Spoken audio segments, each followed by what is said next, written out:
Hey everyone, this is Angie at Stampin' with Amore. Welcome to my channel. So today is card day, yes, but I'm doing a quick and easy project today. And you're going to see a lot more quick and easies during the holiday season on my card day because I had so many ideas.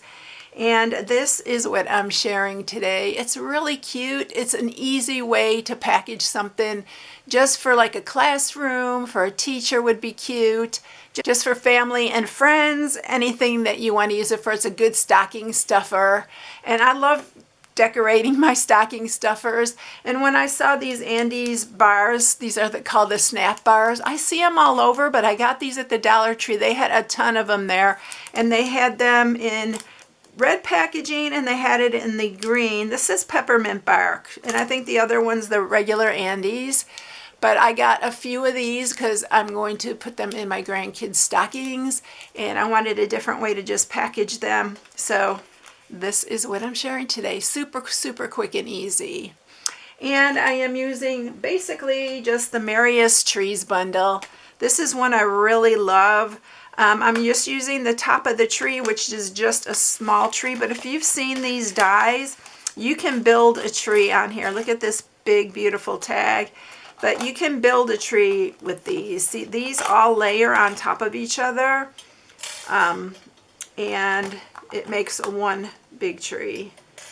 So let me see if I can grab that other one. This is the one that but these layer, and it makes one tree. They layer on top of each other. I don't know if you can see that. And it makes one big tree, and it's dimensional, three-dimensional, so it looks really, really pretty. I've already done one of those in one of my projects. I've used this quite a bit, but I'm not decorating it. I'm just putting the sentiment, "We wish you a Merry Christmas," on it because I thought it would be a really good one for quick and easy. So yeah, there's a lot of dies in here. There's snowflakes and little berries, all different kinds of things on here. Little ornaments right here you can cut out, the little star. But like I said, I'm just going with that smaller tree. I already cut it out to make this go a little bit quicker. And I'm doing this one in real red. So I wanted to make them a little bit different. We are going to emboss this. So I'll probably do that really quickly at first. And I'm embossing it with the basic white. So let's just go ahead and do it and get this started. So usually I'll stamp first, but I wanted to get this cut out, and so I cut it out first. So I'm going to use my embossing buddy here. For those of you who are new to embossing, you need to get on the embossing bandwagon because they're so fun. It was the first thing that I ever learned, and that keeps the static down on when you're adding your powder, so the powder isn't spread all over the place. And you want to ink it up really good with Versamark. And I'm going to try to line this up really good. I hope I don't get my head in the way. And just press that down. If it's perfect on this little tree. And then we have that. And let me grab my white embossing powder.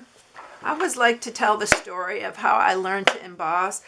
My boss, this is many years ago when I first got into the dental field. Actually, not really when I got first into it, because in New York when I lived there, I did it while I was in school. But the crown and bridge department where you make crowns, that's what I did all my life. I'm still doing it today because I'm back working.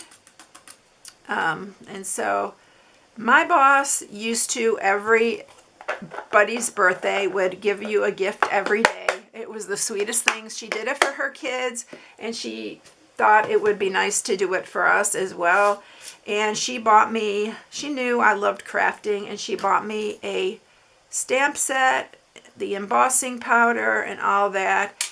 And yeah, that was the first time I got to emboss, and I've been embossing ever since, and it is so much fun. So I am going to grab my heat tool, and we are going to emboss this really quick.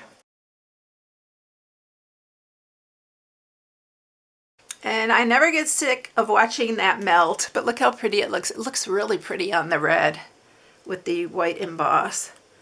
All right, I'm going to set that aside and we're going to make our box. Okay, so we are going to score this piece. It's 8.5 by 3.5. We're going to score it on the 3.5 inch side first at 1/2.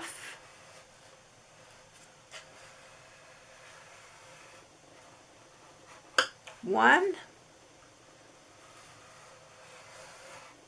Oh boy, I need to bring up that wax paper.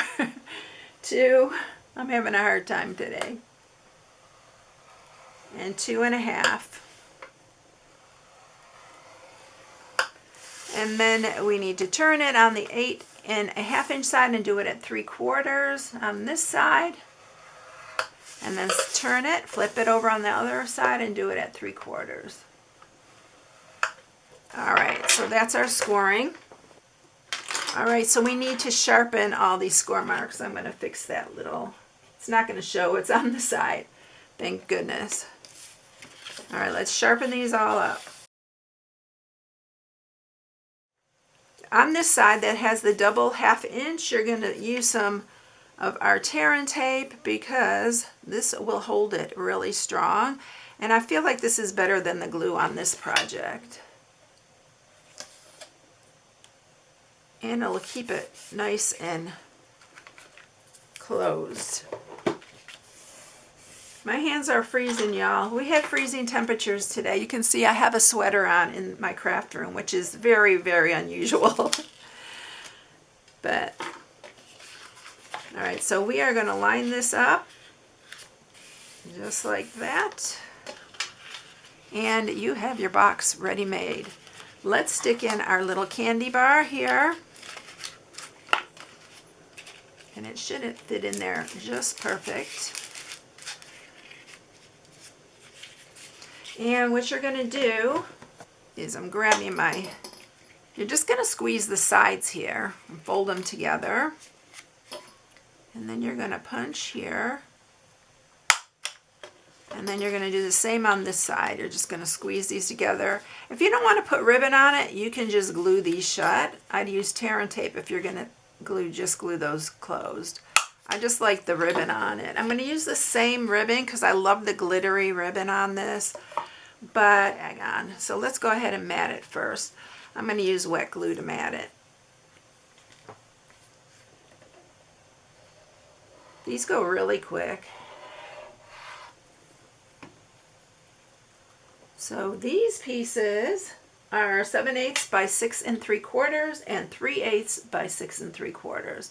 For those of you who are new, I do put an inspiration sheet on my blog at stampingwithamore.com, and you can download it and print it if you like. It has all the measurements on there. It's not step-by-step instructions, it's just all the measurements for all these projects that I do. So we're matting the sides too on this one. You don't have to, but I liked it matted. I love these little Christmas bulbs. By the way, this designer series paper and the other one that I used for the other one with the trees are both from the Merry Bold and Bright collection. So this is our paper pack. So pretty, and it's very bold and bright and fun.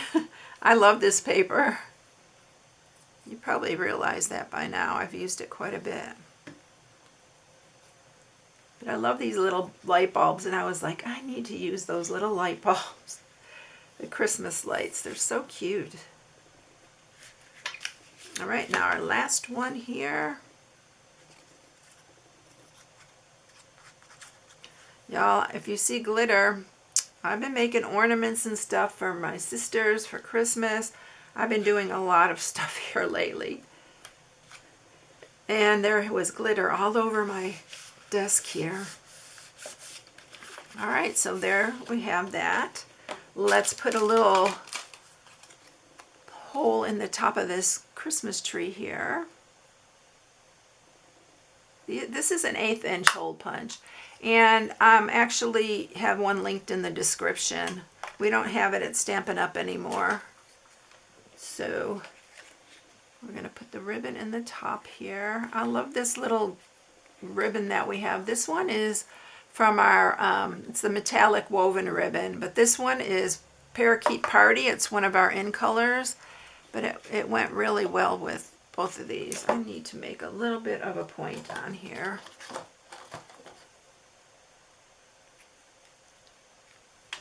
You can, as you can see, you can scrunch this up and it's really pretty on a card. Let's see if I can get this through. Of course, you know, every time I do a video, it's always harder for me to make things go through the holes, and of course my hands are really, really cold right now. I'm going to put this, I'm going to cut that again. I should have my ribbon scissors. The snips aren't made to be doing that.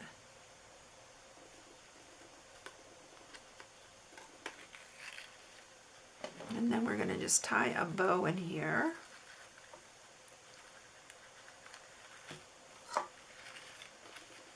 I like how thin this is too. Let's make it a little bit smaller. Let me grab my ribbon scissors. We're going to cut these. So much better. And then we're just going to put the bow on the other side. If you want to save your ribbon, just work off your spool. It does save some ribbon. I mean, I'm not saying it saves a ton, but it does save some, even though you have to cut off some of it. We got this on the right side. Nope. Move that bow on the other side.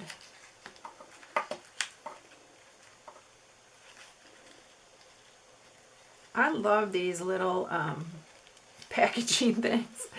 I just think they're so cute, the little, to package them. And it makes it more fun because it's like something else they get to open. All right, we need to do this. Tighten this up.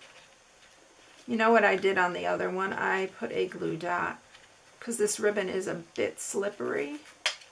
So either you got to do it super tight or put a little glue dot. So there you go. There's that one all ready to go. And here is the other one.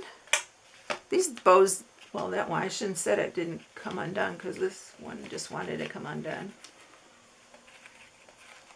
Just stick a little glue dot under this ribbon, I advise.